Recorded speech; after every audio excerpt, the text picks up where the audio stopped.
Ah, minha filha, tem coisa que a gente guarda no peito por anos, décadas até, e quando menos espera, vem tudo à tona como água represada que encontra uma fresta na barragem.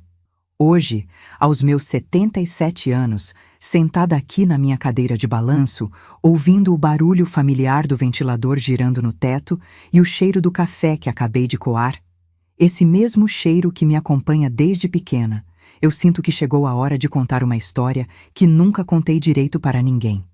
É engraçado como a memória funciona, né? Às vezes a gente esquece onde botou os óculos, mas lembra com uma clareza de cortar o coração de coisas que aconteceram há mais de 60 anos. E olha, minha filha, essa história que vou contar não é bonita no começo, não.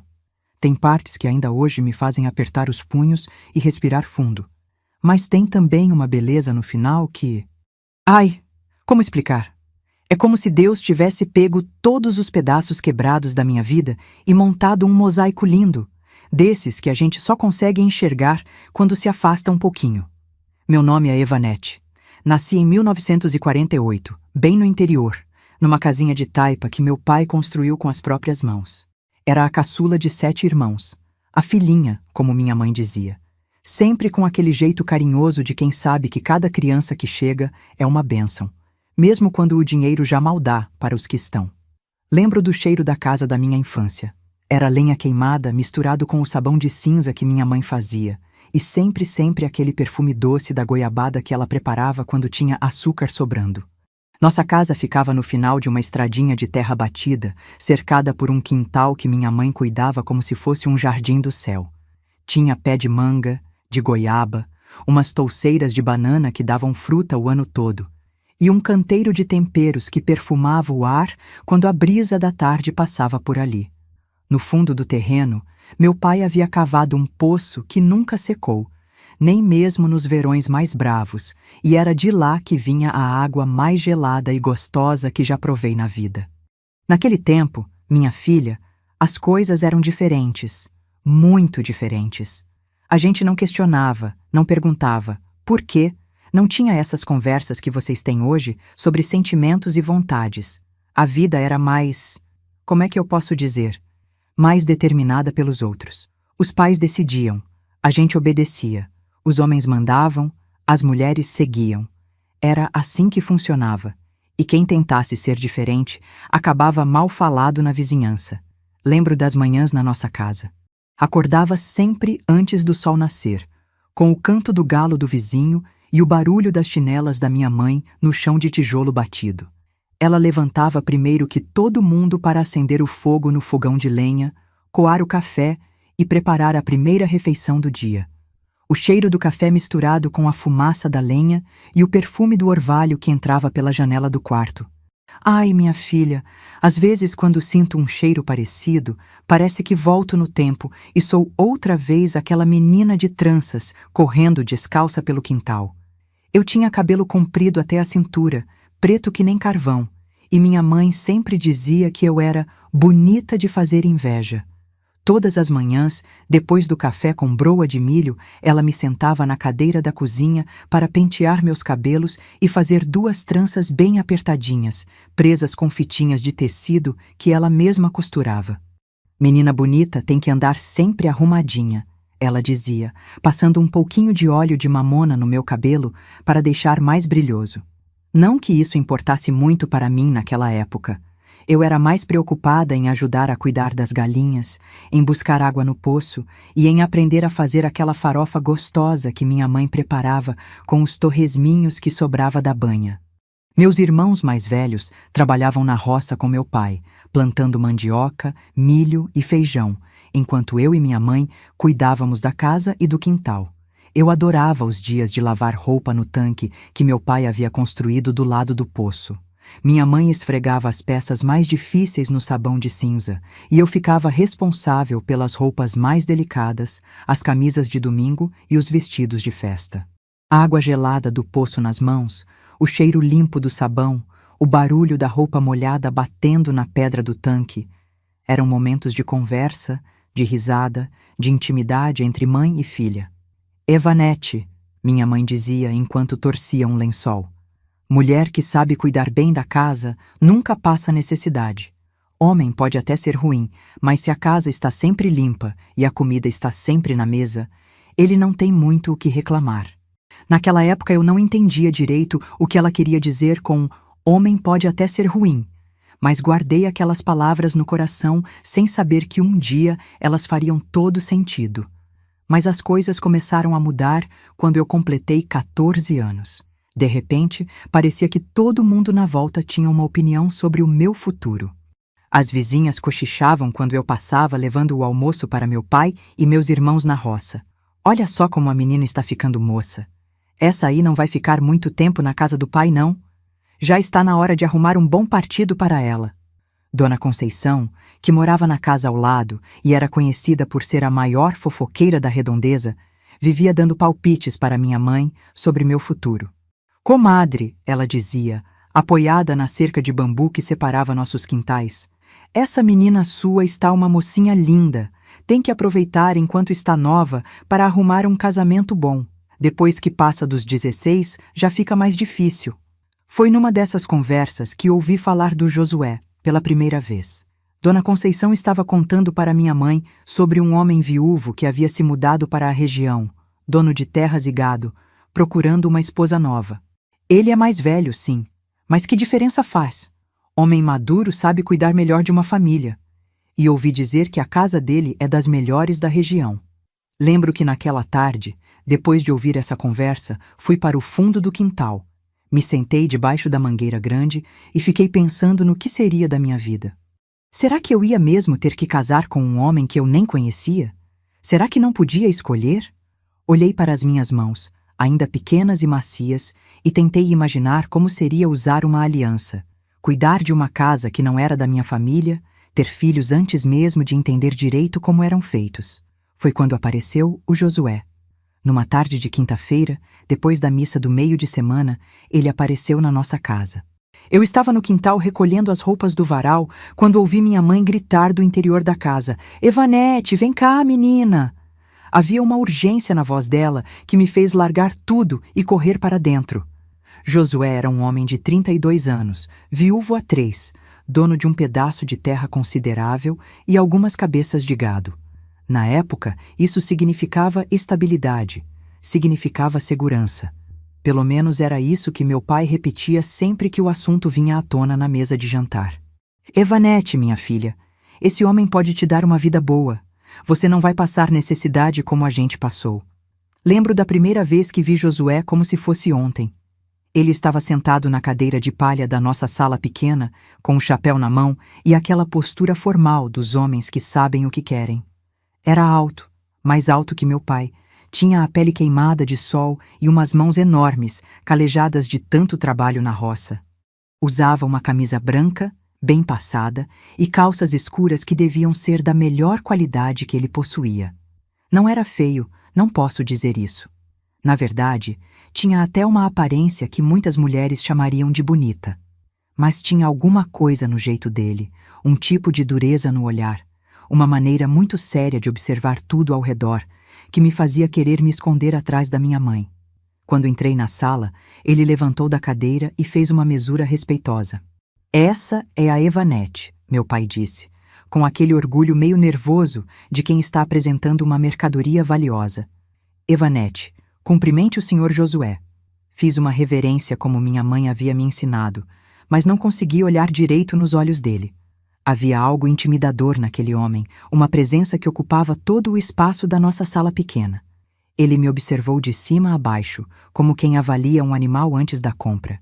E eu senti meu rosto esquentar de vergonha. "É uma moça muito bonita", ele disse para meu pai, como se eu não estivesse ali. "Aparenta ser saudável e trabalhadeira." Aparenta ser saudável. Como se eu fosse uma vaca que ele estava pensando em comprar. Ele conversou com meu pai por mais de 1 hora na varanda, enquanto eu ficava na cozinha fingindo que estava ocupada com os afazeres, mas na verdade tentando escutar cada palavra. Minha mãe ia e vinha servindo café e beijos, com aquele sorriso meio nervoso de quem sabe que está acontecendo algo importante, mas não tem muito controle sobre o que é. "Seu Antônio", ouvi Josué dizer com aquela voz grave e pausada. Eu sou um homem trabalhador, temente a Deus, e posso oferecer para sua filha uma vida digna. Tenho minha casa, minha terra, minhas vacas, e preciso de uma esposa que saiba cuidar do lar. A moça parece ter sido bem criada. Preciso de uma esposa. Como se eu fosse uma ferramenta que ele estava comprando para um trabalho específico. Perdi minha primeira mulher no parto, ele continuou, e eu senti um arrepio quando ouvi essas palavras. Foi vontade de Deus, e eu aceito. Mas um homem precisa de uma companheira, e uma casa precisa de dona. Posso garantir que sua filha terá tudo o que precisar: comida na mesa, roupa limpa, teto seguro. Meu pai respondeu com aquela satisfação orgulhosa de quem sabe que fez um bom negócio. Josué, você é um homem de bem.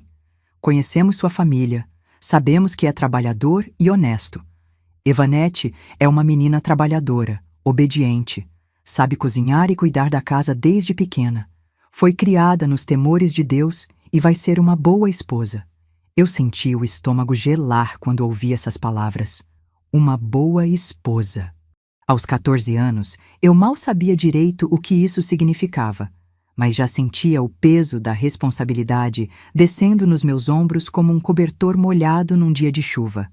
Então está acertado, disse Josué, e eu ouvi o barulho das cadeiras se mexendo, como se eles estivessem se levantando para selar o acordo com um aperto de mãos. Vou falar com o padre para marcar o casamento. Uns 2 meses é tempo suficiente para os preparativos. 2 meses. Em 2 meses, eu deixaria de ser filha para ser esposa. Em 2 meses, eu sairia da casa onde havia nascido para morar com um homem que mal conhecia. Em 2 meses, minha vida mudaria completamente. E eu não tinha nem sido consultada se concordava.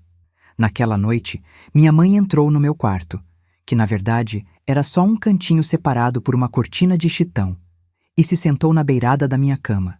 O cheiro do sabonete de glicerina que ela usava misturou com o ar abafado do quarto pequeno, e a luz fraca da lamparina a óleo fazia sombras dançarem na parede de taipa.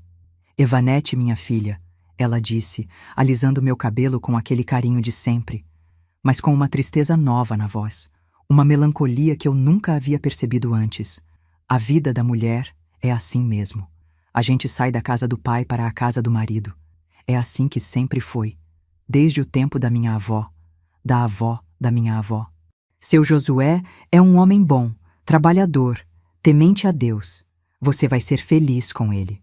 Eu queria perguntar tantas coisas. E se eu não quiser, mãe? E se eu tiver medo? E se eu ainda me sentir uma criança?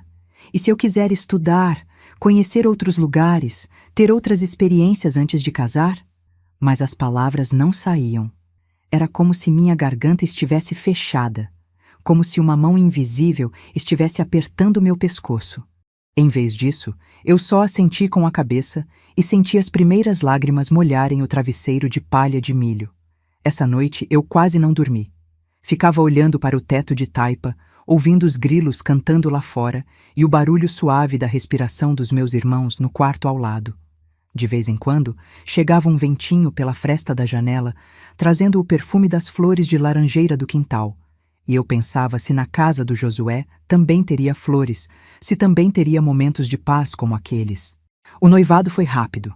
2 semanas depois daquela conversa na varanda, eu já estava usando um anel simples de prata que Josué havia trazido, e toda a vizinhança comentava sobre o bom casamento que eu havia conseguido. As mulheres mais velhas me davam conselhos. Seja sempre obediente, menina. Homem gosta de casa limpa e comida na mesa. Não seja teimosa, que marido não gosta de mulher respondona. Aceite tudo sem reclamar, que o dever da esposa é obedecer. Lembro que uma tarde, uns dias antes do casamento, eu estava no quintal, estendendo roupa no varal, quando senti um cheiro diferente no ar. Era aquele perfume de chuva chegando, misturado com o cheiro das flores de laranjeira que tinham no fundo do terreno. De repente, me deu uma vontade louca de correr, de sair correndo e não parar até chegar bem longe, num lugar onde ninguém soubesse meu nome, nem tivesse planos para minha vida. Imaginei como seria pegar a estradinha de terra, seguir até a cidade grande que ficava a 1 dia de caminhada, arranjar um trabalho, morar sozinha num quartinho alugado, ser dona da minha própria vida. Mas para onde uma menina de 15 anos correria naquele tempo? Para onde uma mulher correria em qualquer tempo, se não tinha dinheiro, não tinha estudo, não tinha para quem pedir ajuda? O mundo era muito diferente, minha filha. Mulher sozinha era vista com desconfiança, era mal falada, não conseguia trabalho decente, nem lugar para morar. Então eu respirei fundo, terminei de estender a roupa e voltei para dentro de casa para ajudar minha mãe a preparar o jantar. Como sempre fazia. Como sempre fiz a vida inteira, até aprender que existiam outras opções. O casamento foi marcado para um sábado de março, quando eu completaria 15 anos. Seria na igreja da cidade, com direito à missa e depois uma festa pequena no salão paroquial. Minha mãe havia conseguido um tecido branquinho para fazer meu vestido. E as vizinhas se ofereceram para ajudar com o doce de mamão e a farofa para o almoço. Durante os preparativos, eu me via como se estivesse assistindo à vida de outra pessoa. Era estranho, sabe? Como se eu fosse uma espectadora da minha própria história, vendo tudo acontecer sem conseguir interferir em nada.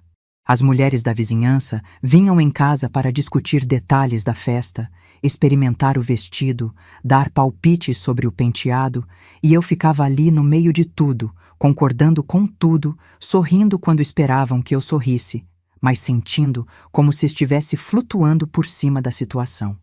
Uma semana antes do casamento, Josué veio me buscar para conhecer a casa onde eu iria morar.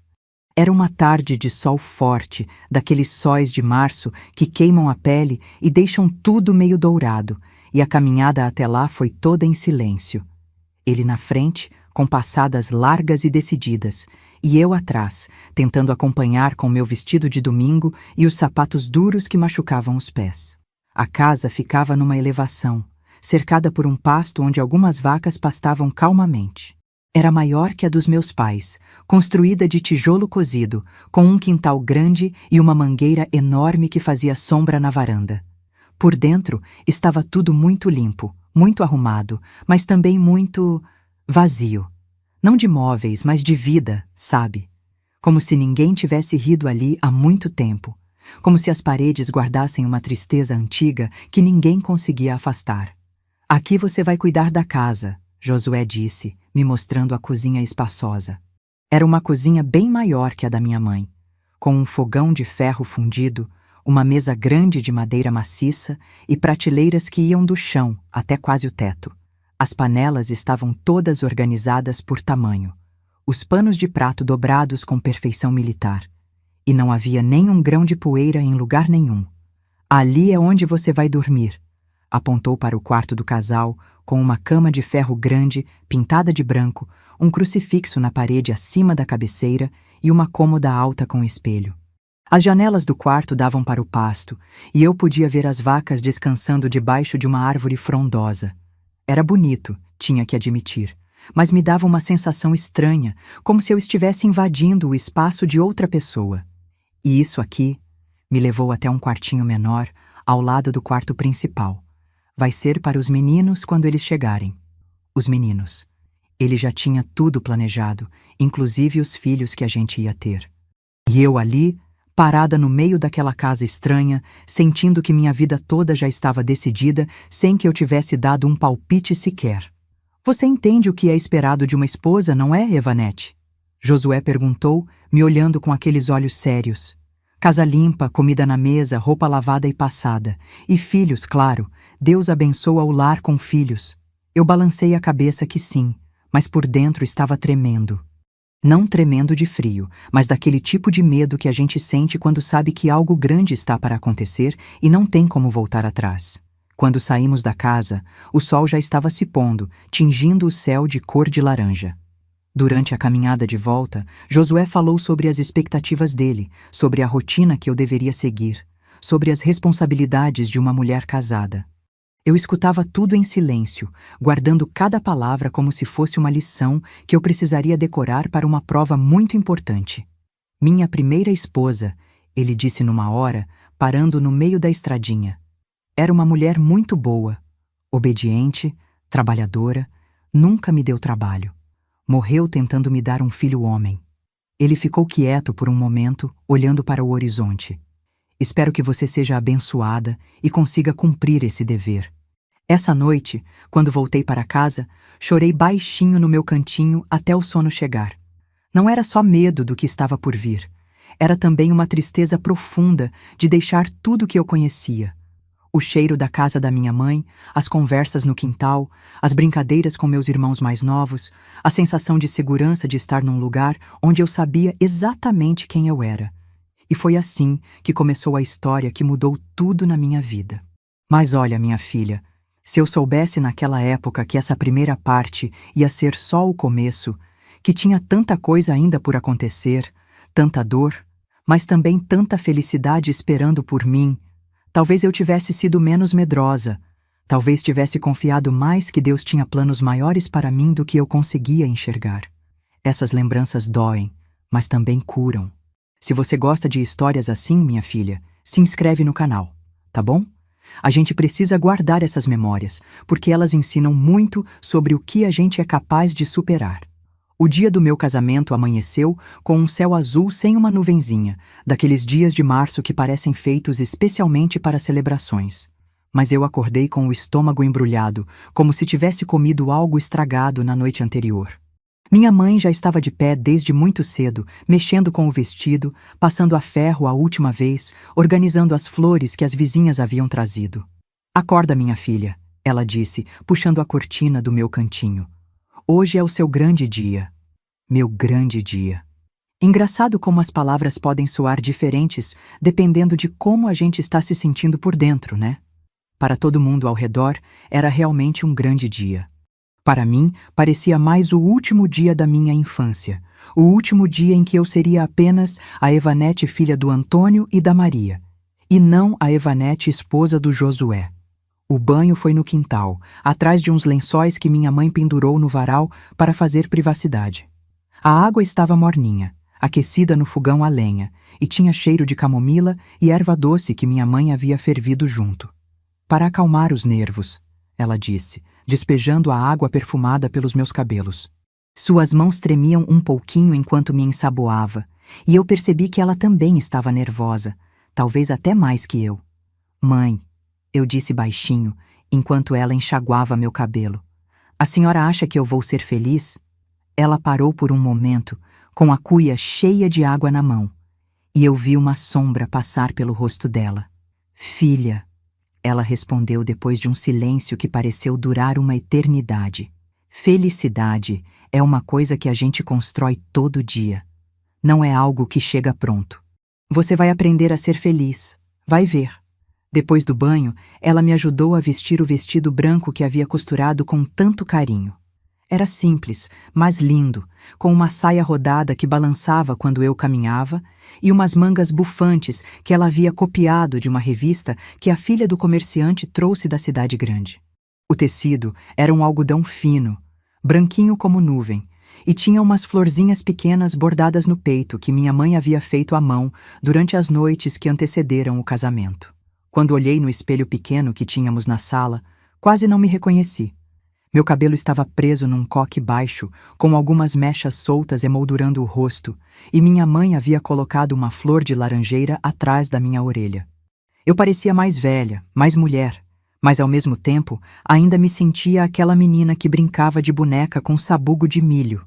A cerimônia foi na igreja pequena da cidade, que ficava a 1 hora de caminhada da nossa casa. Fomos todos a pé. Meu pai na frente, de paletó escuro e gravata, minha mãe ao meu lado, de vestido azul marinho que ela guardava para ocasiões especiais, e meus irmãos atrás, todos arrumados e com os cabelos penteados com brilhantina. Durante o caminho, passamos por casas onde as pessoas saíam para nos cumprimentar e desejar felicidades. "Que Deus abençoe essa união", dizia Dona Conceição, acenando da porta da sua casa.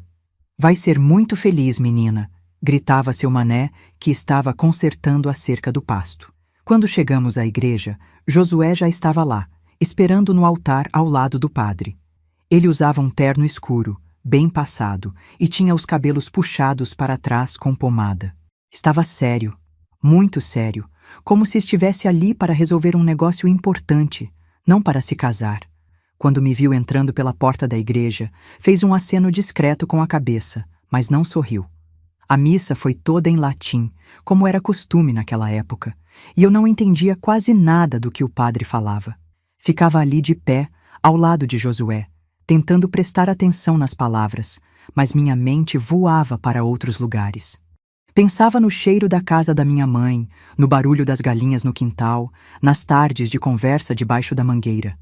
Quando chegou a hora dos votos, o padre perguntou se eu aceitava Josué como meu esposo, para amá-lo e respeitá-lo na saúde e na doença, na alegria e na tristeza, até que a morte nos separasse.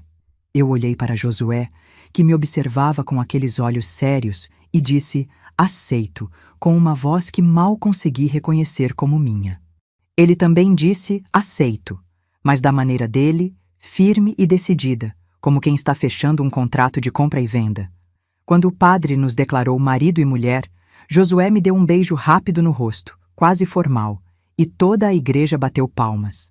Minha mãe estava chorando, meu pai sorria orgulhoso, e eu senti um vazio estranho no peito, como se algo importante tivesse acabado de morrer dentro de mim.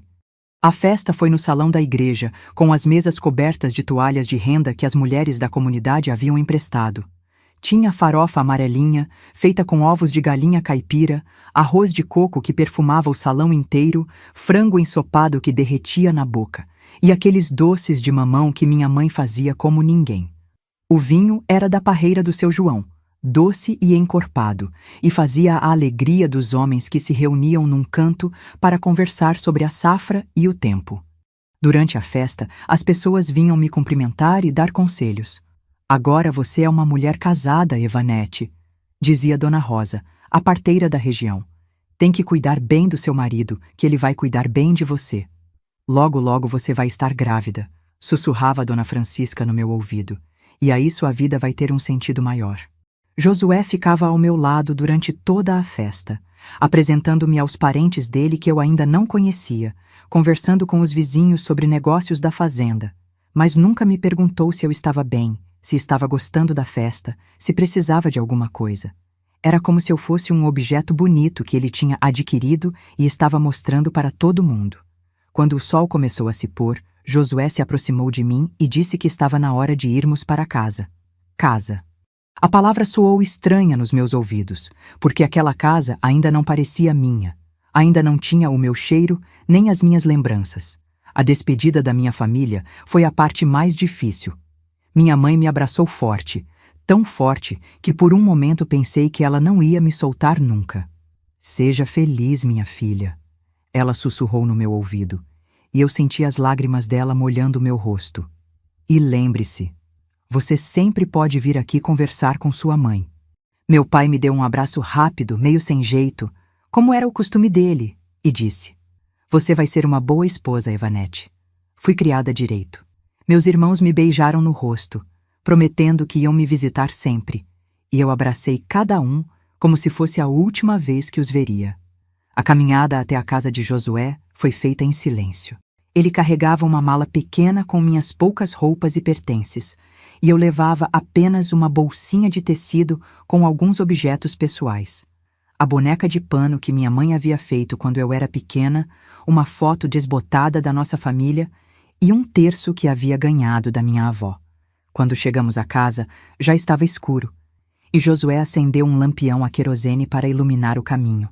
A casa parecia diferente à noite, maior e mais silenciosa. Ele me mostrou onde eu deveria guardar minhas coisas, me explicou a rotina da casa, me disse que horas ele acordava e que horas esperava o café da manhã. Você vai se acostumar rápido, ele disse, pendurando o lampião num prego da parede do quarto. É só questão de tempo. Naquela primeira noite, deitada numa cama que não era minha, ouvindo os sons de uma casa estranha, o rangido da madeira, o barulho do vento nas telhas, o mugido distante das vacas no pasto, eu senti uma solidão que nunca havia experimentado antes. Era uma solidão diferente de estar sozinha no quarto da casa dos meus pais.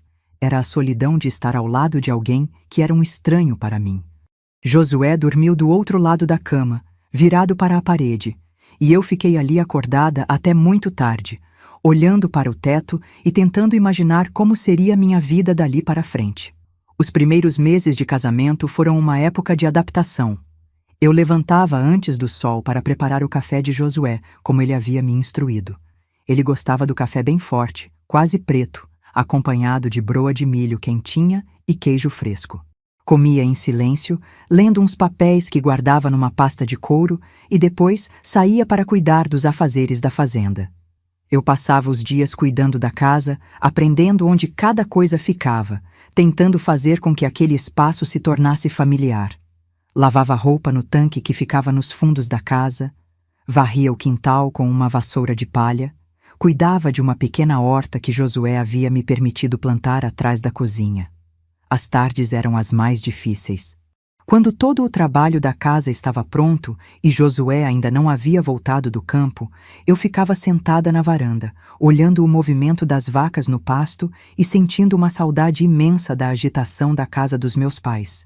Às vezes, pegava a boneca de pano que havia trazido e conversava com ela baixinho, como fazia quando era criança. Josué não era um homem ruim, não no sentido que a gente normalmente pensa. Ele não bebia, não jogava, ia à missa todo domingo e cumpria suas obrigações como marido provedor. Mas havia uma frieza nele que me deixava sempre meio insegura, como se eu estivesse andando em ovos, com medo de fazer alguma coisa errada. Se a comida estava salgada demais, ele franzia a testa e empurrava o prato.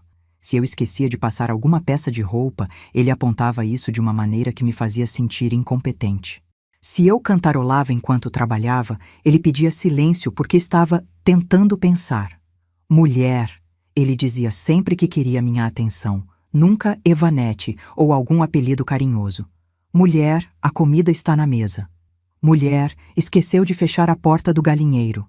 Mulher, precisa arrumar aquele canto do quintal.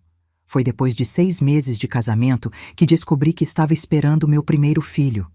Eu havia perdido 2 menstruações seguidas e estava sentindo umas náuseas estranhas de manhã. Dona Rosa, a parteira, confirmou minha suspeita numa tarde quando ela passou por casa para vender uns remédios caseiros. Parabéns, minha filha, ela disse sorrindo. Você vai ser mãe. Pelo jeito que você está, deve fazer uns 2 meses. Quando contei para Josué, foi a primeira vez que vi ele sorrir de verdade desde o nosso casamento. Que seja homem, foi a primeira coisa que ele disse. Não que seja saudável, ou que Deus abençoe, mas que seja homem. Por que homem? Perguntei sem entender direito a importância. Porque homem carrega o nome da família. Ele respondeu. Homem trabalha na terra, ajuda o pai, cuida dos pais quando eles ficam velhos, mulher casa e vai embora. Eu guardei aquelas palavras no coração, sem saber ainda o peso que elas teriam na minha vida. A gravidez foi tranquila, sem grandes complicações. Minha mãe vinha me visitar toda semana, trazendo remédios caseiros para as náuseas e ensinando como preparar fraldas e roupinhas de bebê. Josué ficou mais atencioso durante esse período, me ajudando com os trabalhos mais pesados e até esboçando alguns sorrisos quando conversávamos sobre o bebê. Foi numa madrugada de janeiro que nasceu minha primeira filha. As dores começaram durante a noite, e Dona Rosa foi chamada para me ajudar no parto. Depois de horas de trabalho de parto, numa dor que eu nunca havia imaginado que existisse, veio ao mundo minha primeira menina. É uma menina linda, disse Dona Rosa, colocando a bebê nos meus braços. Saudável, chorando bem forte. Quando olhei para aquele rostinho pequeno, vermelho e enrugado, senti um amor imediato e avassalador que me pegou completamente de surpresa. Era como se meu coração tivesse dobrado de tamanho num segundo. Todas as dificuldades, todos os medos, toda a solidão dos últimos meses pareceram valer a pena naquele momento. Josué entrou no quarto alguns minutos depois, e eu vi sua expressão mudar quando Dona Rosa anunciou. É uma menina. O sorriso que havia aparecido no rosto dele se desfez como açúcar na chuva. Ele olhou para a bebê nos meus braços sem muito interesse, como quem olha algo que não saiu conforme o esperado. Da próxima vez será um menino, ele disse, mais para si mesmo do que para mim. Deus vai abençoar com um menino. Eu chamei minha primeira filha de Maria, como minha mãe. Era uma criança tranquila, que dormia bem e mamava sem dificuldade. Eu passava horas olhando para ela, contando os dedinhos, admirando seus cabelos pretos e lisos, conversando baixinho sobre tudo o que fazíamos juntas. Mas Josué tratava Maria como se ela fosse temporária, como se fosse apenas um ensaio para o filho-homem que ele realmente queria. Não pegava ela no colo, não perguntava se ela estava bem, não demonstrava interesse quando ela começou a sorrir ou quando deu os primeiros passos. 8 meses depois do nascimento de Maria, eu estava grávida novamente. Agora vai ser, Josué disse quando soube da nova gravidez. Agora Deus vai mandar o menino. Mas veio Ana, linda, saudável, com os olhos grandes e expressivos, mas menina. A decepção de Josué foi ainda maior dessa vez. Ele nem esperou Dona Rosa anunciar. Bastou ouvir o choro agudo do bebê para saber. 2 meninas, ele resmungou, saindo do quarto sem nem olhar direito para Ana. E assim foi com Clara, que nasceu 2 anos depois. E com Teresa, que chegou 2 anos mais tarde. E finalmente com Isabel, a 5ª menina, que nasceu quando eu já tinha 23 anos. 5 filhas. 5 meninas lindas, saudáveis, cada uma com sua personalidade, cada uma um pedaço do meu coração andando pelo mundo. Mas para Josué eram 5 decepções, 5 tentativas fracassadas de dar a ele o filho-homem que ele tanto desejava. A cada nascimento, ele ficava mais distante, mais irritado, mais difícil de conviver. Começou a fazer comentários que machucavam. Casa cheia de mulher não presta. Homem que só faz filha não é homem completo. Deus está me castigando por algum pecado. E eu me via dividida entre o amor imenso que sentia pelas minhas filhas e a culpa constante de não conseguir dar a Josué o que ele tanto queria. Como se fosse minha culpa, como se eu pudesse escolher o sexo dos bebês que carregava. Foi depois do nascimento da Isabel, minha 5ª filha, que as coisas mudaram de vez. Mudaram de uma maneira que eu nunca imaginei que fosse possível, de uma forma que me fez entender que existem tipos de dor que a gente nem sabia que podiam existir. Lembro que naquela manhã, como essa manhã ficou gravada na minha memória, Isabel tinha acabado de completar 2 anos. Era uma menina miúda, delicada, que já falava algumas palavrinhas e corria atrás das irmãs mais velhas pelo quintal. Eu estava na cozinha preparando o café de Josué quando ele desceu para tomar café da manhã. Ele olhou para mim e seu rosto se contorceu numa expressão que nunca havia visto antes. Era algo entre nojo e raiva, como se a visão de mais uma filha fosse um insulto pessoal à masculinidade dele. "Cadê aquela menina?" ele disse com uma voz baixa, mas carregada de algo que me fez gelar por dentro. "Isabel está brincando no quarto com as outras", respondi, tentando manter a voz calma. 5 meninas, ele disse, e dessa vez havia uma ameaça clara na voz. 5 meninas inúteis. Quando cheguei na cozinha, ele estava de pé, apoiado na mesa, com as mãos fechadas em punhos. Nunca havia reparado como as mãos dele eram grandes, como os dedos eram grossos e as juntas ressaltadas do trabalho pesado. "Evanete", ele disse. E a maneira como falou meu nome me fez entender que alguma coisa muito séria estava para acontecer. 5 filhas, 5. "Eu sei, Josué", respondi baixinho, sem saber que mais dizer. "Você sabe o que o pessoal fala na vila?" Ele continuou, caminhando de um lado para o outro da cozinha como um animal enjaulado.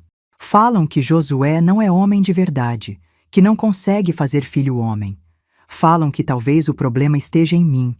As pessoas não sabem de nada, Josué. Deus é quem decide." "Deus?" Ele me interrompeu, e pela primeira vez na vida ouvi ele falar o nome de Deus com desrespeito. Se fosse Deus, ele teria me dado pelo menos um filho. Pelo menos um.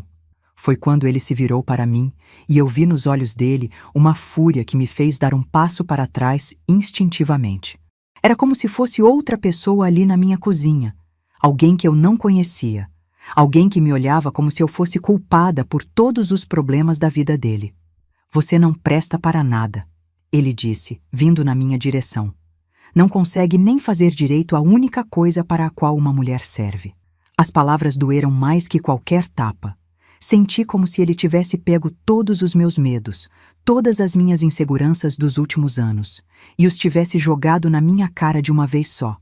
"Josué, por favor", comecei a dizer, mas ele não me deixou terminar. O primeiro empurrão me pegou de surpresa. Não foi forte, Mas foi inesperado e eu escorreguei no chão de tijolo da cozinha. Caí sentada, batendo as costas na parede, e por um momento fiquei sem entender o que havia acontecido. Levanta, ele disse. Levanta e vai cuidar daquelas meninas. E não quero ouvir choro, não quero ouvir barulho. Estou farto de casa cheia de mulher chorando. Levantei devagar, com as pernas tremendo, e fui para o quarto onde Isabel chorava no berço e as outras meninas estavam acordando assustadas com a discussão. Maria, a mais velha, com seus 5 anos, me olhou com aqueles olhos grandes e perguntou: Mamãe, o papai está bravo? Não, minha filha, menti, pegando Isabel para amamentar. Papai só está preocupado com o trabalho. Mas Maria era esperta. Mesmo pequena, ela já tinha percebido que alguma coisa estava mudando em casa, que o papai não gostava muito de estar perto delas, que a mamãe ficava triste quando ele falava certas coisas. Aquele foi o primeiro dia, mas não foi o último. Daquele dia em diante, Josué mudou. Era como se tivesse descoberto que podia descontar em mim todas as frustrações dele, toda a raiva por não ter o filho homem que tanto queria. Começaram os empurrões quando ele achava que eu estava demorando demais para servir a comida. Depois vieram os puxões de cabelo quando eu esquecia de fazer alguma coisa da maneira exata que ele queria. E as palavras: Ah, minha filha, as palavras às vezes doem mais que qualquer machucado no corpo. Mulher inútil. Ele dizia quando a comida não estava do jeito que ele esperava. Só serve para fazer mulherzinha. Quando olhava para as meninas brincando no quintal. Não sei por que casei com você, quando eu tentava conversar sobre alguma coisa. O pior de tudo era que ele fazia questão de mostrar na frente das meninas que elas não eram bem-vindas. Quando elas corriam para abraçá-lo quando ele chegava do trabalho, ele se afastava com cara de nojo. Quando pediam para ele contar uma história ou brincar, ele respondia: Menina, não precisa de atenção, precisa aprender a cuidar da casa. Isabel, mesmo pequena, já sentia a rejeição. Quando ela corria na direção do pai, ele se levantava e ia para outro cômodo. Quando ela chorava, ele berrava para eu calar aquela moleque. Maria, Ana, Clara e Teresa foram crescendo nesse ambiente de tensão constante. Maria já tinha 13 anos e entendia perfeitamente o que estava acontecendo. Ana, com 12, tentava proteger as irmãs menores. Clara, de 10 anos, e Teresa, de 8, aprenderam a ficar quietinhas quando o pai estava em casa, a não pedir nada para ele, a se esconder atrás de mim quando ele chegava de mau humor. Era de partir o coração ver meninas já crescidinhas sabendo que tinham que se fazer invisíveis para não incomodar. Eu tentava compensar. Quando Josué não estava em casa, eu brincava com elas, contava histórias, ensinava músicas, fazia bonecas de sabugo de milho e vestidos de folha de bananeira. Inventava brincadeiras, fazia doces quando sobrava açúcar, criava um mundinho só nosso onde elas podiam ser crianças. Mas a sombra do pai sempre pairava sobre tudo. Mesmo nos momentos mais alegres, eu via nos olhos das meninas uma tristeza que criança não deveria ter. Uma insegurança, um medo constante de estar fazendo alguma coisa errada. Foi numa tarde de domingo, depois de quase 2 anos vivendo dessa maneira, que aconteceu o que mudou tudo para sempre. Eu estava no quintal estendendo roupa, com Isabel já andando e brincando entre as roupas molhadas, quando ouvi um barulho estranho vindo da casa. Era como se alguém tivesse derrubado alguma coisa pesada no chão. Corri para dentro e encontrei Josué caído na sala, com os olhos revirados e fazendo uns sons estranhos. Tinha espuma saindo da boca e o corpo todo retesado, tremendo. «Josué!» gritei, me ajoelhando ao lado dele. Mas ele não me respondia. Estava inconsciente, com a respiração muito fraca. Mandei Maria correndo chamar o vizinho mais próximo, enquanto eu tentava entender o que estava acontecendo. Josué estava com a pele fria e suada, e eu não conseguia acordá-lo de jeito nenhum. Seu Antônio, o vizinho, chegou correndo e me ajudou a colocar Josué na cama.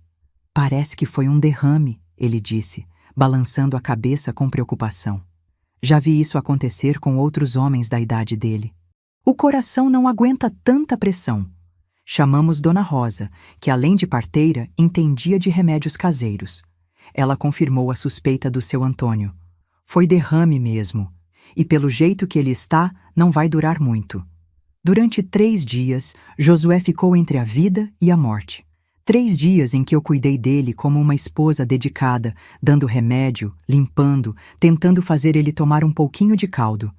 Não porque eu sentisse amor por ele. Esse sentimento havia morrido fazia tempo. Mas porque era meu dever, porque era o certo a fazer. As meninas ficavam pelos cantos da casa, sussurrando entre elas, sem entender direito o que estava acontecendo. Isabel, que tinha 6 anos, continuava brincando mais ou menos normalmente, mas as outras sentiam que algo grave estava no ar. Mamãe, Maria perguntou numa tarde, o papai vai ficar bom? Não sei, minha filha, respondi com honestidade. Só Deus sabe. Na manhã do 4º dia, quando fui levar o café da manhã para ele, Josué não estava mais respirando. Tinha morrido durante a madrugada, sozinho, em silêncio, como viveu nos últimos anos. Eu fiquei ali parada ao lado da cama, olhando para aquele homem que havia sido meu marido, pai das minhas filhas. E o que senti não foi tristeza. Foi... Como posso explicar? Foi um tipo de alívio misturado com medo. Alívio porque a tensão constante havia acabado, mas medo do que estava por vir. Viúva aos 29 anos, com 5 filhas pequenas, sem dinheiro guardado, numa época em que mulher sozinha era vista com desconfiança. Eu não fazia ideia de como íamos sobreviver. O velório foi na nossa própria casa, como era costume. Os vizinhos trouxeram flores, comida, ajudaram com os preparativos. Durante todo o dia, vieram pessoas oferecer condolências e falar sobre que homem bom era o Josué, como ele vai fazer falta, que tragédia uma viúva tão nova com tantas crianças. Eu concordava com a cabeça, recebia os pesames, agradecia a ajuda, mas por dentro pensava em como aquelas pessoas não faziam ideia de como nossa vida havia sido realmente.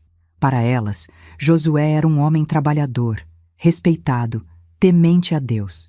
Ninguém sabia das humilhações, dos empurrões, da frieza com que tratava as próprias filhas.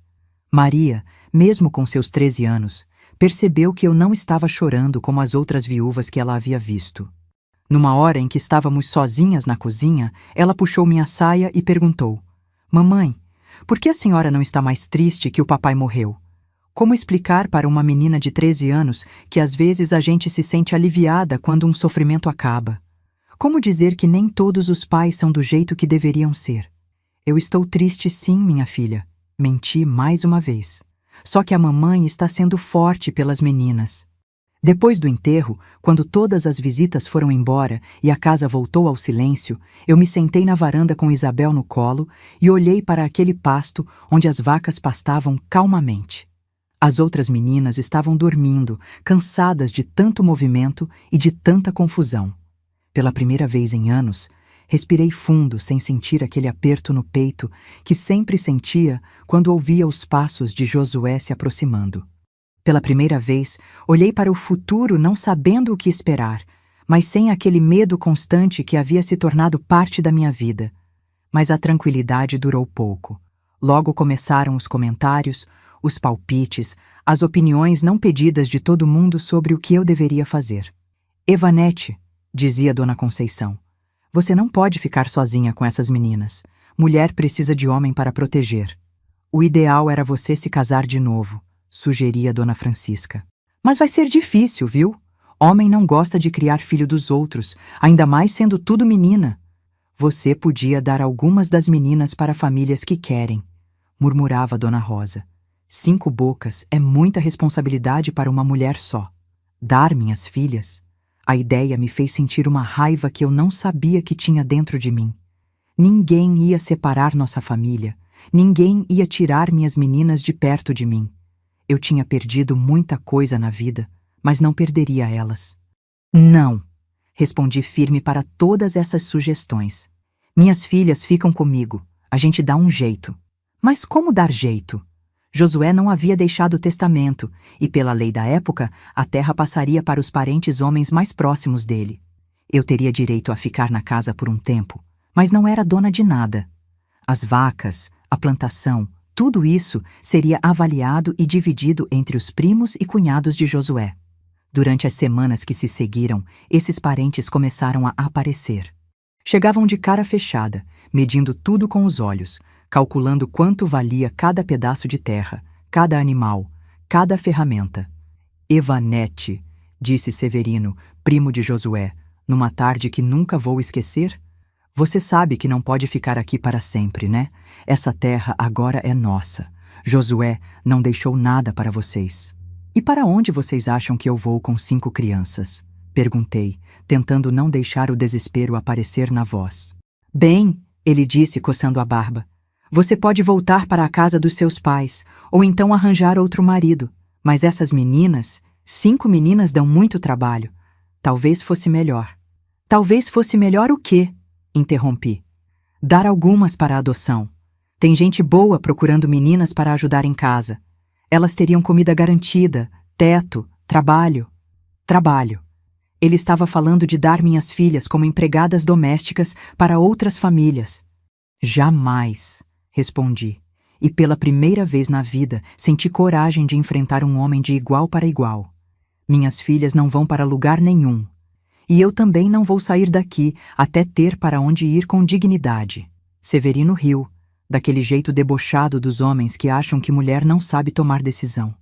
Evanete, você não tem escolha. Em 2 meses a gente precisa dessa casa. Pode começar a se organizar. Naquela noite, depois de botar as meninas para dormir, eu saí para o quintal e olhei para o céu estrelado. Era uma noite clara, com lua cheia, e podia ouvir os grilos cantando e o vento balançando as folhas da mangueira. Por um momento, me senti tão pequena diante de tanta imensidão.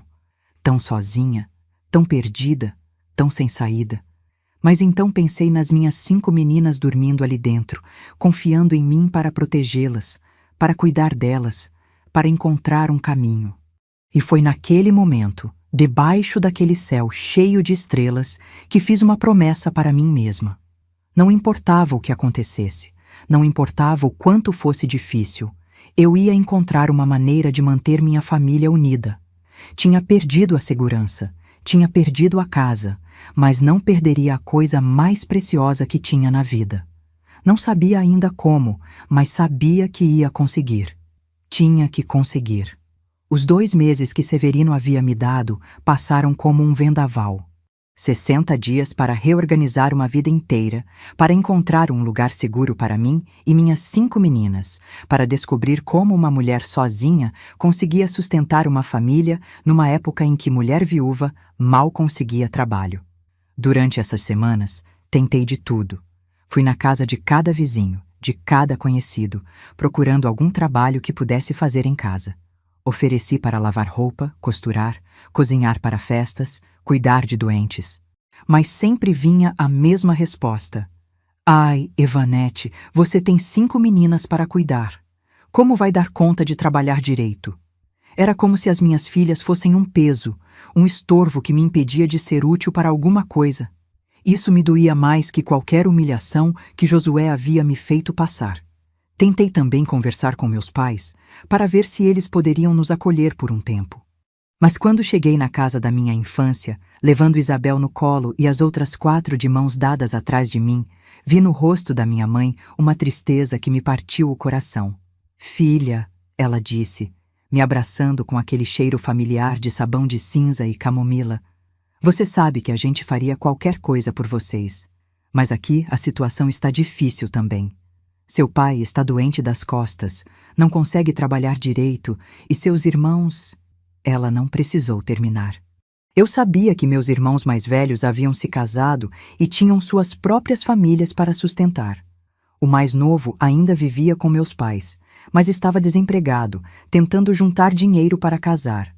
Pode ficar uns dias enquanto não acha outro jeito. Minha mãe sussurrou no meu ouvido. Mas você sabe que não dá para ser muito tempo.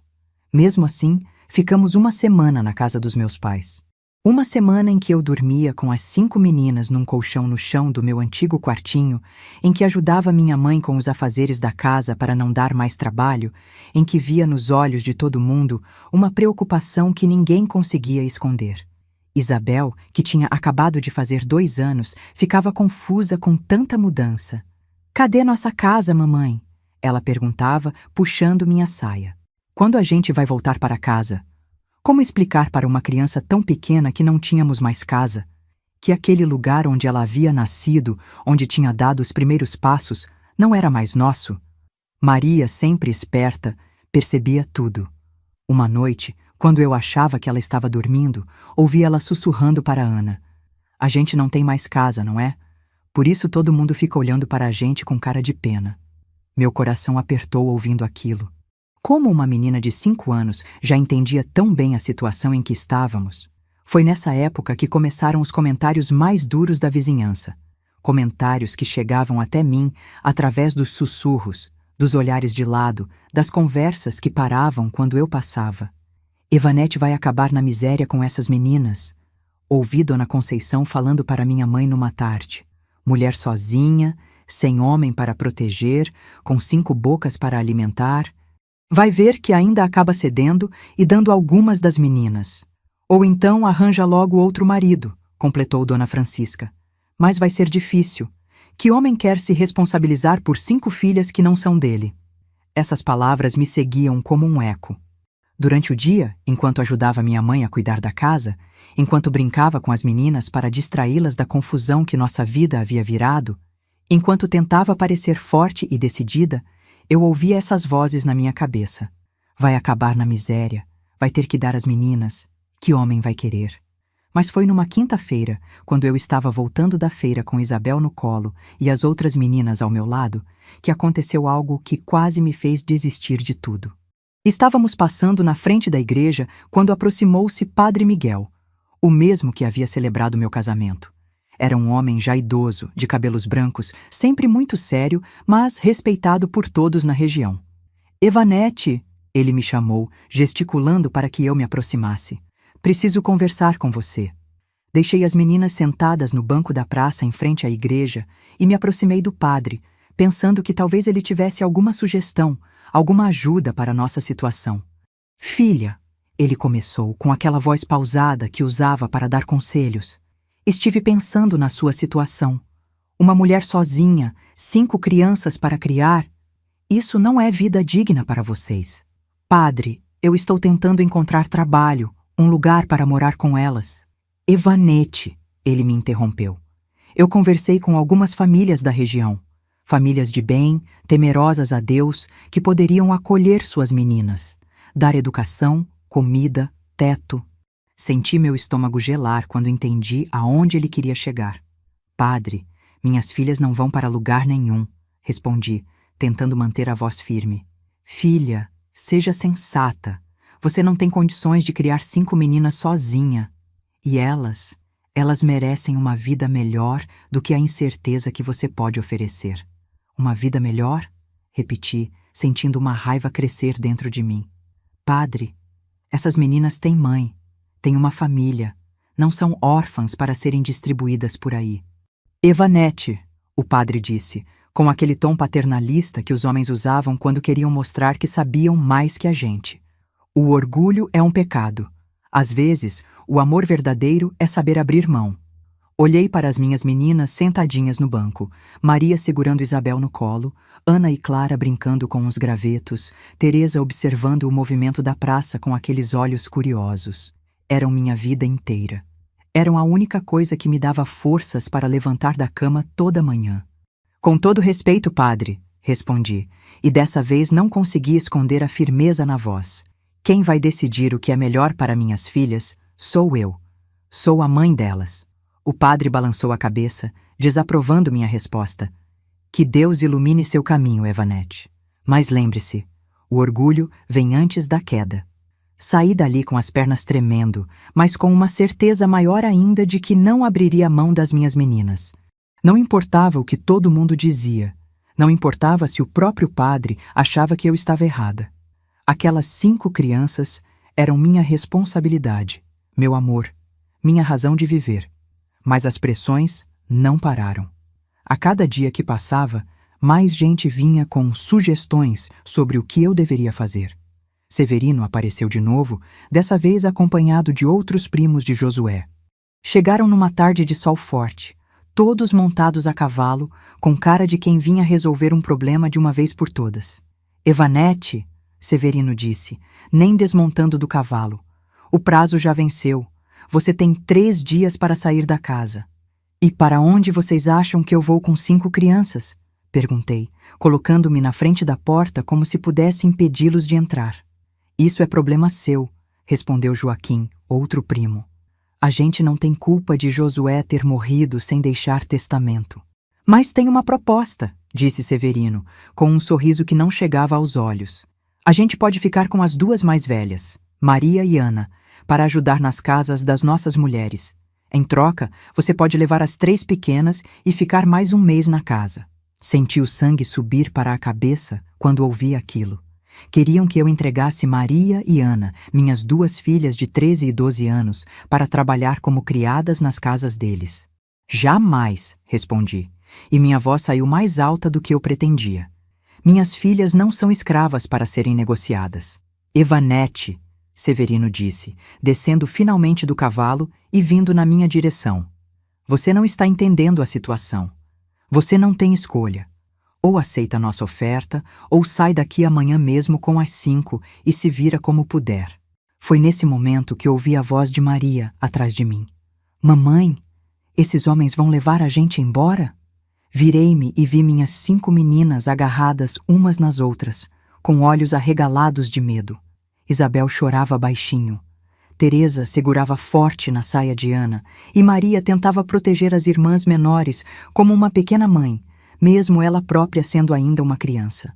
Algo se rompeu dentro de mim naquele momento. Ver minhas filhas com medo, ver elas achando que iam ser separadas da mãe, me deu uma coragem que eu não sabia que tinha. Escutem bem, disse, me virando para os primos de Josué. Ninguém vai tocar numa das minhas filhas. Ninguém vai separar minha família. E se vocês pensam que vão me intimidar na frente das minhas crianças, estão muito enganados. Evanete, você está sendo irracional. Irracional é achar que uma mãe vai entregar os filhos como se fossem objetos. Interrompi. Saiam da minha propriedade. Agora. Essa propriedade não é mais sua, Joaquim disse rindo. Então venham me tirar à força, respondi. Mas vão ter que me carregar porque eu não saio por vontade própria. Os homens se entreolharam, claramente não esperando que eu reagisse daquela forma. Severino remontou no cavalo, balançando a cabeça. Você tem até amanhã ao meio-dia, Evanete. Depois disso, a gente volta com o delegado. Depois que eles foram embora, me ajoelhei no chão e abracei minhas 5 meninas de uma vez só. Elas ainda estavam tremendo e Isabel chorava no meu ombro. Mamãe não vai deixar ninguém levar vocês, sussurrei nos ouvidos delas. Nunca. Não importa o que aconteça. Naquela noite não consegui dormir. Ficava olhando para minhas filhas dormindo, todas amontoadas no mesmo colchão, respirando calmamente, confiando em mim para protegê-las. Que direito eu tinha de manter essa confiança se não conseguia nem garantir um teto sobre as cabeças delas? Levantei de madrugada e saí para o quintal. A lua estava minguando, e havia um silêncio profundo, só quebrado pelo canto dos grilos. Sentei debaixo da mangueira, onde tantas vezes havia buscado paz nos últimos anos, e tentei pensar em alguma solução. Foi quando ouvi passos se aproximando. Passos cuidadosos, como de alguém que não queria acordar ninguém. Meu coração disparou. Seriam os primos de Josué voltando durante a madrugada? Mas quando a figura saiu das sombras, vi que era minha mãe, com um xale sobre os ombros e chinelas nos pés. Não conseguiu dormir também? Ela perguntou, sentando ao meu lado debaixo da árvore. Mãe, não sei mais o que fazer, confessei, e pela primeira vez desde a morte de Josué, deixei as lágrimas caírem. Todo mundo quer que eu entregue as meninas. Todo mundo acha que sou louca por querer mantê-las comigo. Minha mãe ficou quieta por um longo momento, apenas passando a mão nos meus cabelos como fazia quando eu era criança. Evanete, ela disse finalmente. Você se lembra da história que eu contava sobre sua bisavó Antônia? Balancei a cabeça que sim. Era uma história que eu havia ouvido várias vezes. Minha bisavó havia ficado viúva jovem também, com 4 filhos, e conseguiu criar todos sozinha trabalhando como lavadeira. Sua bisavó também ouviu muita gente dizendo que ela devia entregar os filhos. Minha mãe continuou. Que mulher sozinha não conseguia criar família. Mas sabe o que ela fazia quando alguém sugeria isso? O quê? Ela dizia, filho que saiu de dentro de mim, Só Deus pode levar de volta. Enquanto eu tiver vida, eles ficam comigo. Senti uma força estranha crescendo dentro de mim quando ouvi essas palavras. Mãe, perguntei, a senhora acha que eu estou fazendo certo? Filha, ela respondeu, me olhando nos olhos. Uma mãe que luta pelos filhos nunca está errada. Pode estar difícil, pode parecer impossível, mas nunca está errada. No dia seguinte, quando Severino voltou com o delegado e mais 2 homens, me encontraram sentada na varanda com minhas 5 filhas ao lado. Estava vestida com meu melhor vestido, com os cabelos arrumados e uma expressão que espero que tenha demonstrado toda a determinação que eu sentia. Evanete, o delegado disse, tirando o chapéu numa demonstração de respeito. Você precisa sair dessa casa. Esses homens têm os direitos legais sobre a propriedade. Eu sei disso, respondi calmamente. E eu vou sair. Mas vou sair com minhas 5 filhas. Para onde você vai? Severino perguntou, como se fosse um problema dele. Isso não é da conta de vocês, respondi, levantando-me e chamando as meninas para perto. Meninas, vamos pegar nossas coisas. O que eles não sabiam é que eu não tinha a menor ideia de para onde íamos. Só sabia que íamos sair dali com dignidade, juntas, como uma família. Foi quando ouvi uma voz que não esperava ouvir nunca mais. Evanete? Virei-me e vi uma figura se aproximando pela estradinha. Era uma mulher, usando um vestido simples e carregando uma trouxa nas costas. Levou alguns segundos para eu reconhecer quem era. Lúcia? Perguntei, sem conseguir acreditar. Lúcia havia sido minha melhor amiga de infância, mas havia se mudado para a cidade grande quando nos casamos. Não havia há mais de 10 anos. Evanete, ela disse, chegando perto e me abraçando forte. Soube do que aconteceu. Vim assim que pude. Mas como você soube? As notícias correm, minha filha. E quando soube que você estava precisando de ajuda... Ela olhou para as 5 meninas, que a observavam curiosas, e depois para os homens que ainda estavam ali esperando. Você tem para onde ir? Perguntou baixinho. Balancei a cabeça que não. Então vem comigo, ela disse com um sorriso que iluminou toda a situação. Tenho uma proposta para você. A proposta de Lúcia chegou como chuva em terra seca. Depois de semanas sendo desencorajada por todo mundo, de ouvir que era impossível, que eu estava sendo teimosa, que não tinha jeito, finalmente alguém aparecia oferecendo não pena, mas uma oportunidade. Evanete, ela disse, depois que os homens foram embora, visivelmente contrariados por não conseguirem me convencer a entregar as meninas. Na cidade onde eu moro agora, tem uma senhora viúva que precisa de alguém para ajudar ela, Dona Clementina. Ela tem uma casa grande, perdeu o marido há uns anos e anda procurando uma família para morar com ela. Uma família? Perguntei, sem entender direito. Ela não quer só uma empregada. Ela quer companhia, alguém para dividir a casa, para fazer a vida ficar menos solitária. Em troca, oferece casa, comida e ainda paga um dinheirinho para você cuidar da vida dela. Parecia bom demais para ser verdade. Depois de tanto tempo ouvindo que eu era um peso, que minhas filhas eram um problema, alguém estava oferecendo um lugar para todas nós? E as meninas? Perguntei, temendo a resposta. Dona Clementina adora criança. Ela mesma me disse: Lúcia, essa casa está muito vazia. Se vier uma família com filhos, melhor ainda. Senti uma esperança crescer no meu peito, uma sensação que eu não tinha há meses. Mas também um receio. Seria real mesmo? Ou era só um sonho que eu estava tendo acordada? Onde fica essa cidade? Perguntei. Fica longe daqui, Evanete. 2 dias de viagem de charrete. É outro estado, outra vida. Você teria que recomeçar do zero, longe de todo mundo que conhece. Olhei para minhas 5 meninas, que estavam sentadas na varanda, organizando os poucos pertences que tínhamos. Maria, sempre responsável, ajudava Isabel a dobrar as roupinhas.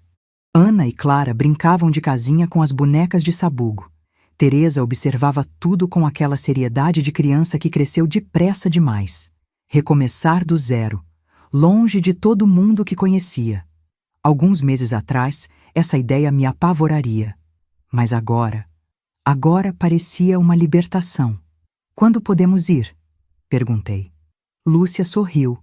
E foi o primeiro sorriso genuíno de alegria que eu vi em muito tempo. Amanhã mesmo, se você quiser. Vim preparada para levar vocês. Naquela noite, fiz as malas pela última vez naquela casa. Eram poucas coisas, roupas das meninas, algumas bem surradas, outras ainda servindo, meus 2 vestidos de festa, as bonecas de sabugo que eu havia feito, a foto desbotada da minha família, o terço da minha avó e uma panela de ferro que havia sido da minha mãe. Enquanto arrumava tudo, as meninas me ajudavam, todas animadas com a ideia da viagem. Para elas, estava sendo uma aventura. Não entendiam ainda o que significava deixar tudo para trás, nunca mais voltar, começar uma vida completamente nova. Mamãe, Maria perguntou, na casa nova vai ter quintal para brincar? Maria já estava com 15 anos, quase uma mocinha, mas ainda mantinha aquela curiosidade infantil sobre nossa nova vida. Vai sim, minha filha, respondi, torcendo para que fosse verdade. E vai ter galinha? Quis saber Ana. E cachorro? Perguntou Clara. E pé de manga? Completou Teresa. Vocês vão ver quando a gente chegar, respondi, abraçando todas elas. Vai ser uma vida nova para todas nós. Isabel, que ainda era muito pequena para entender, apenas repetia: casa nova, batendo palminhas. De manhã cedo, Lúcia chegou com uma charrete puxada por 2 mulas. O charreteiro era um homem idoso, de barbas brancas, que nos cumprimentou com gentileza e ajudou a carregar nossos poucos pertences. Quando estava saindo, minha mãe apareceu correndo, ainda de camisola e chinelas. Evanete, ela disse, me abraçando forte. Você tem certeza de que é isso que quer? Tenho, mãe. Aqui não tem futuro para nós. Lá, quem sabe? Ela colocou na minha mão um embrulhinho de pano. São as joias que sobrou do meu casamento. Não é muito, mas se um dia você precisar de dinheiro urgente... Mãe, eu não posso aceitar isso. Pode sim. Uma mãe sempre ajuda outra mãe. Ela disse, com lágrimas nos olhos. E se cuide, filha. Escreva sempre que puder. Escrever. Eu mal sabia escrever meu próprio nome direito, que dirá uma carta inteira. Mas prometi que daria um jeito. A viagem foi longa, mas não foi ruim. As meninas ficaram encantadas com a paisagem mudando, com as cidades diferentes que passávamos, com a sensação de estar indo para algum lugar novo.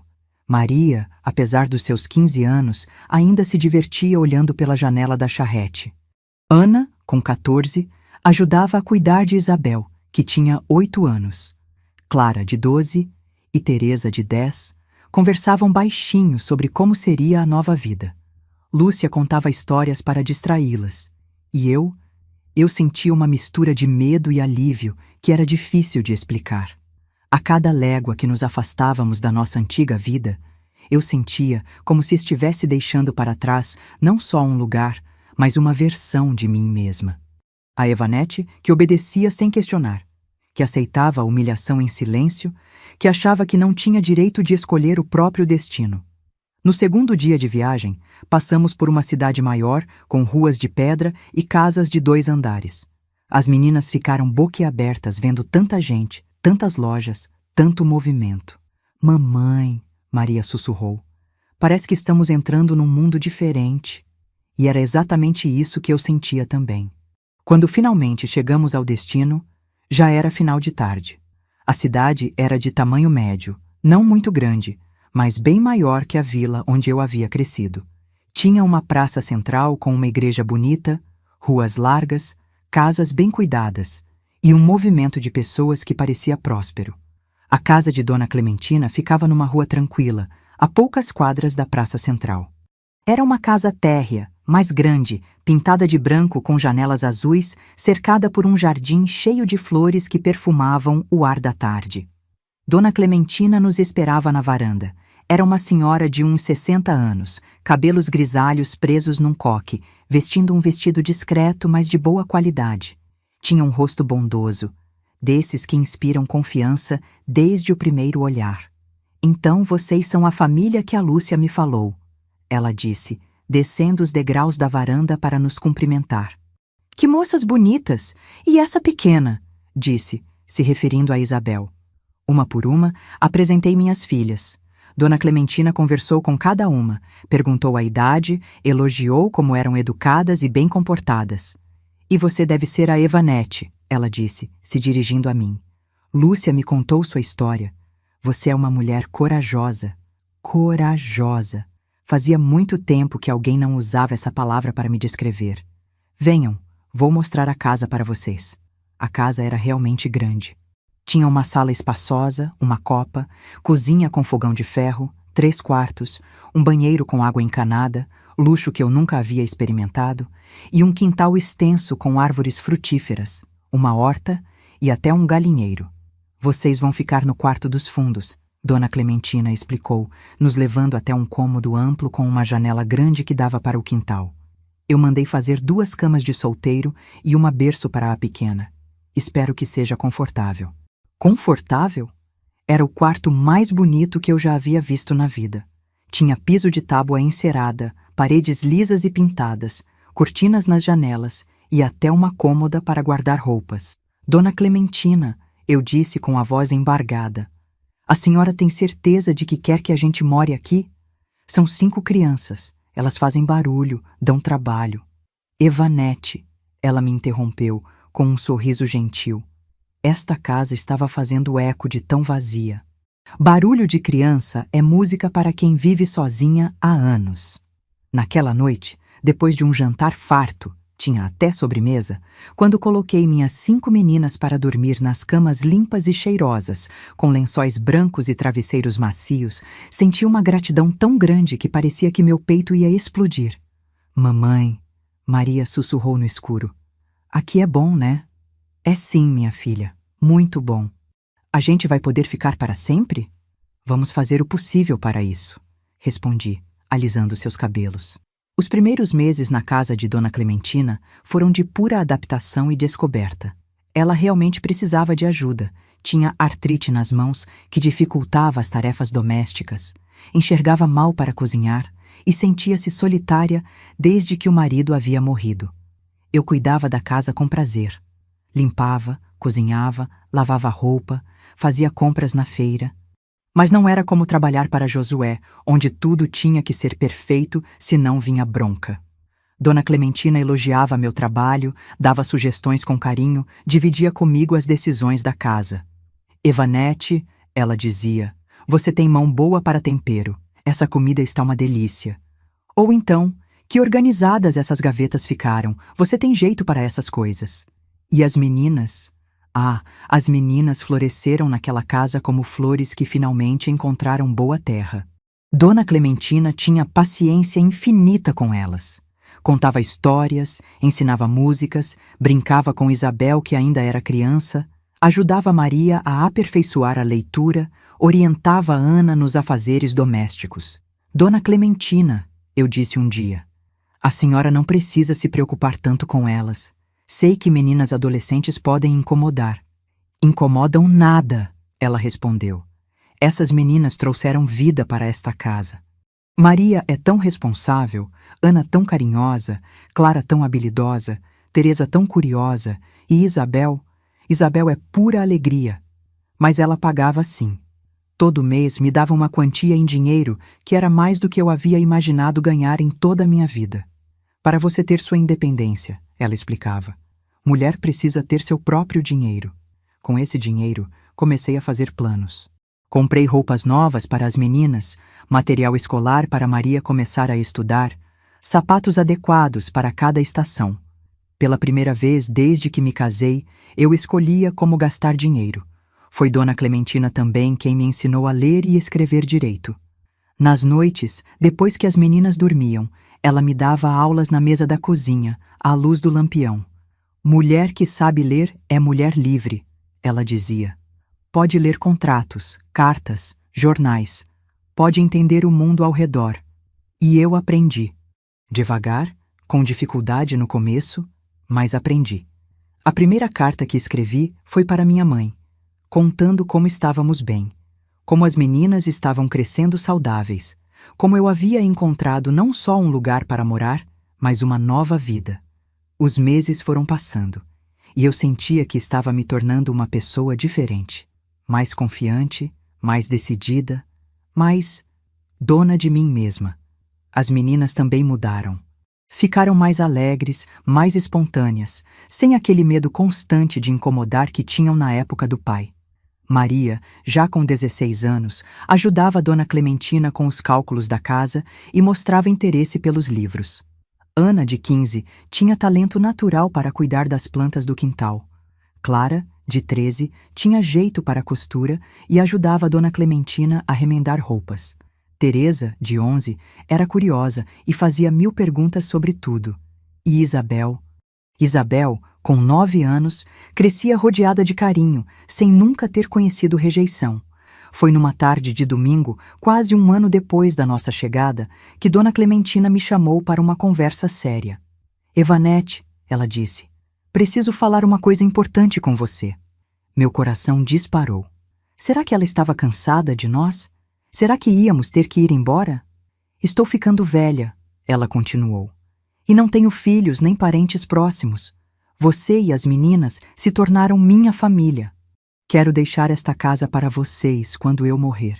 Fiquei sem palavras, completamente sem reação. Dona Clementina, a senhora não pode... Posso sim. Já conversei com o advogado, já está tudo encaminhado. Esta casa vai ser de vocês. Você merece ter um lugar seu no mundo, Evanete. E essas meninas merecem ter um lar de verdade. Naquela noite, sozinha no quintal olhando as estrelas, pensei em tudo o que havia acontecido no último ano. Um ano antes, eu estava desesperada, sem saber para onde ir, sendo pressionada a entregar minhas filhas. E agora? Agora eu tinha uma casa, um trabalho que me dava prazer, filhas felizes e saudáveis e até uma herança esperando por nós. Como a vida podia mudar tão completamente? Como Deus podia transformar o que parecia uma tragédia numa bênção tão grande? Foi nesse momento de reflexão que ouvi passos atrás de mim. Era Maria, que havia saído do quarto. Mamãe, por que está aí fora sozinha?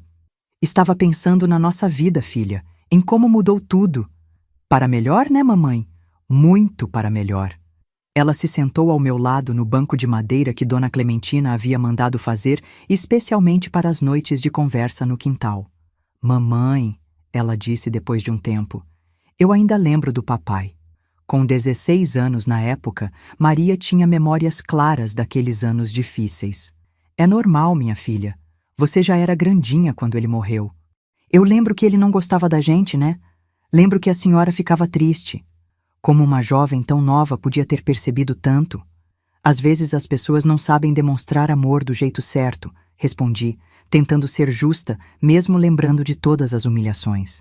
Mas agora a gente é feliz, ela disse com aquela simplicidade das crianças. E a senhora sorri mais. Era verdade. Eu sorria mais. Ria mais. Tinha redescoberto uma alegria que havia perdido há muito tempo. Eu já nem achava que contaria isso um dia. Mas quem sabe alguém se sinta menos sozinha ouvindo. Se você chegou até aqui comigo nessa história, minha filha, se inscreve no canal para ouvir o final, porque ainda tem uma parte muito importante dessa história, um encontro que mudou tudo mais uma vez e trouxe para a nossa vida um tipo de amor que eu nem sabia que existia. 2 anos haviam se passado desde nossa chegada à casa de Dona Clementina, quando aconteceu o encontro que eu nunca esperava ter na minha vida. Um encontro que me ensinou que o coração tem uma capacidade de se renovar que vai muito além do que a gente imagina. Era uma manhã de sábado e as meninas haviam saído para brincar perto do riacho que passava nos fundos da nossa propriedade. Dona Clementina estava descansando na varanda, lendo um dos livros que ela sempre emprestava para mim, quando ouvi os gritos das crianças vindos lá do fundo. Não eram gritos de brincadeira. Eram gritos de susto, de medo. Larguei a roupa que estava estendendo e corri na direção dos gritos, com o coração disparado. Dona Clementina também se levantou, preocupada. Quando cheguei perto do riacho, encontrei minhas 5 meninas aglomeradas em volta de um homem que estava caído na margem, meio dentro da água, meio na terra. Estava inconsciente, com sangue escorrendo de um corte na testa, e suas roupas estavam encharcadas e rasgadas. Mamãe! Maria gritou quando me viu. A gente encontrou ele assim. Ele não acorda. Está sangrando muito, disse Ana com os olhos arregalados. Meu primeiro impulso foi afastar as meninas dali. Maria já tinha 16 anos e entendia a gravidade da situação, mas as outras ainda eram novas. Não sabíamos quem era aquele homem, de onde vinha, o que havia acontecido com ele. Podia ser perigoso, mas quando me aproximei e olhei para aquele rosto machucado, algo dentro de mim se moveu. Era um homem grande, forte, com cabelos escuros já grisalhos nas têmporas, mãos calejadas de trabalho. Parecia ter uns 40 anos, talvez um pouco mais, e estava claramente em perigo. "Meninas, voltem para casa e chamem Dona Clementina", disse, me ajoelhando ao lado do desconhecido. "Maria, você vai na frente e explica a situação. Digam para ela trazer panos limpos e água." "Mas, mamãe, e se ele for ruim?", perguntou Teresa, sempre a mais cautelosa, agora com 11 anos. "Filha, quando alguém está precisando de ajuda, a gente ajuda primeiro e pergunta depois", respondi, verificando se o homem ainda respirava. Ele respirava, mas estava muito fraco. Tinha outros ferimentos além do corte na testa, escoriações nos braços, um tornozelo inchado e parecia ter levado uma pancada forte na cabeça. Com a ajuda de Dona Clementina e das meninas, conseguimos carregar o homem para dentro de casa. Ele era pesado, e teve momentos em que pensei que não íamos conseguir. Mas entre todas nós, devagar e com cuidado, levamos ele até o quarto de hóspedes que Dona Clementina tinha. "Precisa de um médico", Dona Clementina disse, depois de examinar os ferimentos. "Mas o doutor só vem à cidade na terça-feira." "Então a gente cuida dele até lá", respondi, surpreendendo a mim mesma com a determinação na minha voz. Durante 3 dias, cuidei daquele homem como se fosse um parente próximo. Limpei seus ferimentos, troquei curativos, dei remédios caseiros que Dona Clementina conhecia, fiz caldos para tentar fazê-lo recuperar as forças. As meninas me ajudavam, trazendo água, observando se ele havia acordado, fazendo companhia quando eu precisava sair do quarto. Foi na tarde do 3º dia que ele finalmente abriu os olhos. Onde eu estou?", perguntou, com voz rouca e confusa. "Está em segurança", respondi, chegando mais perto da cama. "Minhas filhas encontraram o senhor desmaiado perto do riacho." Ele tentou se sentar, mas gemeu de dor e voltou a se deitar. "Devagar", disse, ajudando-o a se acomodar melhor. "O senhor levou uma pancada forte na cabeça." "Meu nome é Raimundo", ele disse, me olhando com aqueles olhos castanhos que tinham uma profundidade que me chamou a atenção. "E a senhora?" "Evanete. E essas são minhas filhas, Maria, Ana, Clara, Teresa e Isabel." As meninas haviam se juntado na porta do quarto, curiosas para ver o homem finalmente acordado. Ele sorriu para elas, e foi um sorriso genuíno, cheio de gentileza. "Foram vocês que me encontraram?", perguntou para as meninas. "Foi", disse Isabel, a mais corajosa apesar dos seus 9 anos, se aproximando da cama. "O senhor estava sangrando muito." "Isabel", repreendi, mas Raimundo riu. "Obrigado por me salvarem", ele disse. "Vocês são muito corajosas." Nos dias que se seguiram, enquanto Raimundo se recuperava, descobrimos sua história. Ele era viúvo há 5 anos, não tinha filhos, e trabalhava como carpinteiro viajando de cidade em cidade. Estava passando pela nossa região quando foi assaltado por uns homens na estrada. Eles levaram seu dinheiro, suas ferramentas e o deixaram machucado perto do riacho. "Não tenho para onde ir", ele confessou numa tarde, quando já estava se sentindo melhor. "Sem as ferramentas não posso trabalhar. E sem dinheiro. O senhor pode ficar aqui até se recuperar completamente", Dona Clementina ofereceu. "E depois a gente vê o que fazer." Durante as semanas seguintes, algo belo começou a acontecer naquela casa. Raimundo, conforme ia melhorando, começou a ajudar com pequenos reparos. Consertou uma porta que rangia, arrumou uma janela que não fechava direito, fez um banquinho para Isabel conseguir alcançar a pia da cozinha. Mas mais que isso, ele brincava com as meninas. Contava histórias de suas viagens, ensinava brincadeiras que havia aprendido em outros lugares, fazia brinquedos de madeira com gravetos que encontrava no quintal. E as meninas se apaixonaram por ele imediatamente. "Seu Raimundo", Maria perguntou um dia, já com seus 16 anos, mas ainda curiosa como uma criança. "O senhor gosta de criança?" Gosto muito, ele respondeu. Sempre quis ter filhos, mas Deus não me abençoou com essa alegria. A gente pode ser suas filhas emprestadas? Perguntou Ana com 15 anos, mas mantendo aquela espontaneidade doce. Raimundo ficou emocionado com a pergunta. Seria uma honra muito grande, ele disse, e eu vi lágrimas se formando nos olhos dele. Foi nesse momento que entendi que alguma coisa estava acontecendo comigo. Fazia anos que eu não prestava atenção em como um homem tratava pessoas ao redor dele. Fazia anos que não reparava na gentileza de alguém, na paciência, no carinho genuíno. Raimundo era tudo que Josué nunca havia sido. Era gentil sem ser fraco, forte sem ser intimidador, carinhoso sem esperar nada em troca. E quando olhava para mim, eu via nos olhos dele um respeito que nunca havia recebido de homem nenhum. Evanete, ele disse numa noite, quando estávamos conversando na varanda depois que as meninas foram dormir. Posso fazer uma pergunta indiscreta? Pode. O pai das meninas. Como ele era? Fiquei quieta por um momento, pensando em como responder. Durante todos esses anos, eu havia guardado a verdade sobre Josué, protegendo sua memória por consideração às filhas. Ele era difícil, respondi finalmente. Não era carinhoso com elas. Queria filho homem, e quando só vieram meninas, ele rejeitava as filhas? Rejeitava, e me culpava por isso.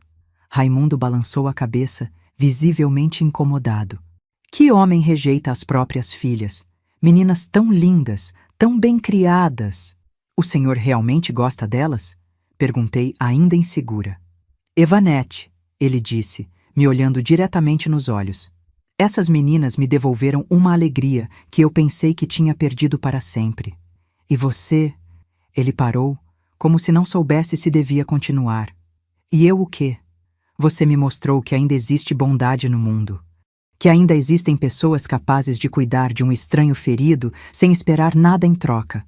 Senti meu coração acelerar quando ouvi essas palavras. Fazia tanto tempo que alguém não falava comigo daquela maneira, com admiração genuína, com carinho. Raimundo, disse baixinho, eu tenho medo. Medo de quê? Medo de confiar, medo de me enganar, medo de que as meninas se acostumem com o senhor e depois... Evanete, ele me interrompeu, pegando minha mão com delicadeza. Eu não sou seu primeiro marido. Não quero ser dono da sua vida. Quero ser companheiro dela. Não quero que você me obedeça. Quero que confie em mim. E suas filhas? Suas filhas já são minhas filhas do coração. Nos meses que se seguiram, Raimundo provou cada palavra que havia dito. Arranjou trabalho na cidade como carpinteiro, mas voltava todas as noites para casa. Nossa casa. Ajudava as meninas com as lições, brincava com elas no quintal, contava histórias na hora de dormir. E comigo ele teve uma paciência infinita. Paciência para eu entender que nem todo homem ia me tratar mal. Paciência para eu aprender a confiar novamente. Paciência para eu descobrir que o amor podia ser algo completamente diferente do que eu havia conhecido. Evanete, ele me pediu em casamento numa noite de lua cheia, 6 meses depois de termos nos conhecido. Quer construir uma família comigo? Uma família de verdade, onde todo mundo é amado do jeito que é? Olhei para aquele homem bom, para suas mãos gentis, para seus olhos cheios de carinho, e pensei em tudo que havíamos passado para chegar até ali. Quero, respondi, e pela primeira vez na vida disse sim para um casamento porque realmente queria, não porque outros haviam decidido por mim. O casamento foi simples, na igreja da cidade, mas foi o mais bonito que já presenciei. Minhas 5 meninas foram as floristas, Dona Clementina foi minha madrinha, e quando o padre nos declarou marido e mulher, Raimundo me beijou com tanto carinho que senti como se estivesse renascendo. Hoje, aos meus 77 anos, olho para trás e vejo que Deus realmente escreve certo por linhas tortas. Se alguém me dissesse, naquela noite terrível quando Josué me empurrou pela primeira vez, que eu ainda ia conhecer o amor verdadeiro, que ia ver minhas filhas crescerem felizes e seguras, que ia ter netos brincando no mesmo quintal onde um dia me senti tão sozinha, eu não teria acreditado. Raimundo e eu vivemos juntos por mais de 30 anos. Ele criou minhas 5 meninas como se fossem filhas do sangue dele, viu cada uma se casar. Foi avô dos netos, bisavô dos bisnetos. Nunca, nem uma única vez, me fez sentir pequena ou inferior. Nunca levantou a voz para mim ou para as meninas. Nunca me fez questionar se eu merecia ser amada. Ele morreu há 10 anos, de velho mesmo, dormindo ao meu lado numa noite tranquila. E mesmo com a dor da saudade, não tenho do que me queixar. Tive uma vida que valeu a pena viver. Minhas filhas todas se casaram bem, com homens que as respeitam e as amam. Maria se tornou professora, Ana tem uma floricultura, Clara é costureira, Teresa fez enfermagem e Isabel herdou o talento do pai para a carpintaria e tem uma oficina de móveis. Tenho 15 netos e 8 bisnetos. Esta casa que Dona Clementina nos deixou está sempre cheia de risadas, de correria, de vida. E quando olho para essas crianças brincando, penso em como quase entreguei suas mães para outras famílias, como quase deixei o medo e o desespero me fazerem tomar a pior decisão da minha vida. A vida me ensinou que nunca é tarde para recomeçar, que a gente pode carregar cicatrizes, mas não precisa deixar que elas definam quem somos, que o amor existe em formas diferentes, e às vezes chega quando menos esperamos. Aprendi também que coragem não é não ter medo. Coragem é ter medo e fazer o que é certo mesmo assim. É proteger quem a gente ama, é não desistir quando tudo parece perdido, é acreditar que sempre existe uma saída, mesmo quando não conseguimos enxergá-la. Se você está passando por dificuldades agora, se está se sentindo sozinha, se está achando que não tem saída, lembre-se da minha história. Lembre-se de que eu era uma jovem de 15 anos, que casou por imposição, que viveu anos em um casamento difícil, que ficou viúva com 5 filhas e todo mundo dizendo que não ia conseguir. E consegui. Não só consegui, como fui muito feliz. E se eu consegui, você também consegue. A vida tem dessas surpresas, minha filha. Às vezes o que parece o fim é só o começo de algo muito melhor. Às vezes a gente precisa perder tudo para descobrir do que realmente é capaz.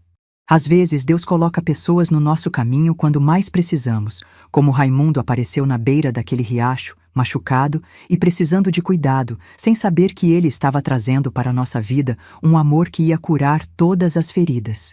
Tenha fé, tenha coragem e nunca, nunca mesmo, desista dos seus filhos, dos seus sonhos, de você mesma. A vida vale a pena. Eu sou a prova viva disso.